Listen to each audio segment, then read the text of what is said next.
All right, it's Coach Kyle, and we're spending some time debunking some myths or some videos that we might see on TikTok, Instagram, Facebook, or YouTube. And this week I'm kind of picking on Elise Jones a little bit. She's got a lot of good content out there, but some of the videos I don't quite agree with, and I don't agree with some of the terminology and words that she's using. In this video here, she's talking about dinking drill, and specifically trying to get many dinks in a row. And she's using the term too high on balls that, in my opinion, they aren't too high. They're actually too deep. So I'll play it through. Too high. Too high.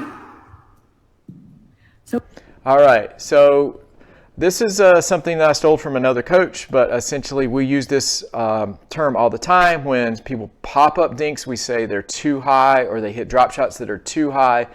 That in reality, they're not too high. They're too deep, and that's why you can attack them, because they're coming to you.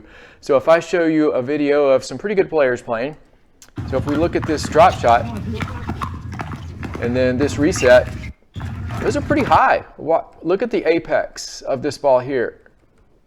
Look how high over this is. So I'll put my cursor here so you can see. If we can find the apex, is about perfectly where my cursor is. That's pretty high. That's pretty high. But this ball isn't really attackable because it lands pretty short in the court, and the apex was on their side. And then the speed up here, watch this reset. Look how high that reset is, but it lands short in the court.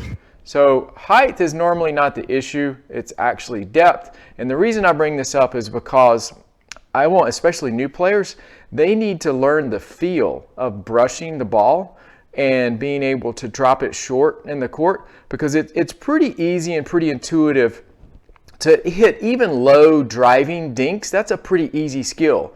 But when you're starting to brush and create a little bit of feel and being able to drop dinks short in the court, you're going to need to be able to hit them high. And that's a skill that you have to train a lot and work on a lot. So saying the term too high is a term that I don't agree with, because that's a skill that you really need to work on. But I understand what she's saying, but I think that it can confuse players, and it could also confuse players and lead to a lot of net errors if you're trying to hit really low clearances. It's going to be better to start off trying to hit those dinks a little bit higher and just a little bit shorter in the court. I'm Coach Kyle. We'll see you on the court.